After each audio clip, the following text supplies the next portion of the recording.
Hi, welcome back. Comicbook Gallery, I'm your host, Joaquin. Today's video, as you can see, are pops. And I'm asking the question, why do you collect pops? So, for most of us, it's probably cool little statues, and that's the main reason why I collect.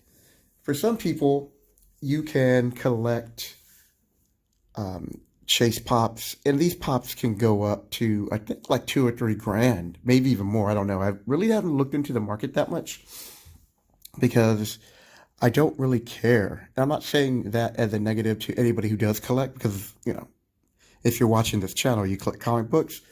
But for me, it's not about collecting or chasing pops that are going to be worth money, maybe someday down the road and hold their value. For me, it's all about the nostalgia. So right here is my favorite team, the X-Men. I want you to have a nice little view before I pull them in.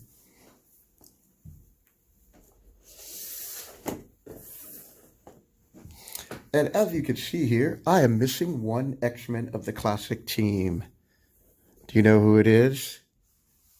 So if you're not an X-Men fan, it's Beast. So the original team is Iceman, Cyclops, Angel, Marvel Girl, and Beast. And what I like about these pops, first of all, Iceman I think looks cool. No pun intended, but he does look cool. And Marvel's doing their 80 years. So the X-Men, I believe, came out in the 60s. I can't remember exactly what date. And one day I'll own my own X-Men #1. Probably like a 2.5 to 4.0, something. And I'll be happy to have that. What I like about collecting about pops is they're cheap. I mean, I'm fortunate enough to live next to the city of Everett because I'm currently in Linwood, which is next to Seattle in Washington, where there's a Funko factory. So I can pick up these Funkos for like $9.99 plus tax. But if you go to places like, Think Geek and Hot Topic, sometimes these places will have sales that if you buy two, you get the third one free. And on average, those pops go for like $13. So it's like $27 with tax, I believe. But you get a third pop. As opposed to if I buy 3 of these, it's like over like $32. So you're saving like $5. So my plan is to go and collect the Fantastic Four and pick up, like when I get Reed and Sue, I'll pick up Galactus. And then when I pick up Human Torch and Thing, then I'll pick up Silver Surfer. And then eventually maybe I'll go look for Doctor Doom or something. But to at least have that galactic setup. But for now, I'll be chasing Beast. So in the comments below, leave why do you collect pops? And are those people who collect pops but don't collect statues? So currently I'm not really into collecting statues, but eventually I plan on maybe getting a few. But for right now, it's pops because they're small. You take them out of the box, set them up, have them in a nice little background. They look cool. You can leave them in the box, and they still look cool, just like Iceman. No pun intended, but we all know it's pun intended. The X-Men were an interesting group. Even though it's about pops, we're now going to give a nice brief little history lesson for those of you who do not know about the original X-Men group. So, I want to say around issue 60 or 65, their popularity dropped. And before that, their popularity dropped, where I thought they brought in one more writer who had started improving the stories where it kept it, but he couldn't keep it going. And from like 60 all the way up to like, I want to say like the 90s, they were doing reprints. So the Avengers they didn't do that. Daredevil, Spider-Man, the Incredible Hulk, Fantastic Four. Nobody was doing that. But the X-Men, they did. which is weird because the X-Men took off and then their popularity and sales dropped. And the readership was going towards the Avengers, which was a cool team, Spider-Man, I mean, who wouldn't? Daredevil, Fantastic Four. But there was no love shown for the X-Men. And I think part of it was, well, anytime it's a comic book fails, it's usually the writing. And if you don't have good artwork, that doesn't help either. But I don't think it was the artwork played a factor, because if you look at the artwork style that they had compared to what everybody else was drawing, that wasn't a factor. It's just that they just couldn't hold it. And they couldn't hold the public's interest. And the stories were okay. I mean, I read some of them. I'm like, I mean, the interesting ones is where you had, Magneto at the beginning was the Brotherhood of Evil. And you just couldn't keep going back to that, to where nowadays, look at the interesting villains that they had once that Chris Claremont jumped into the scene.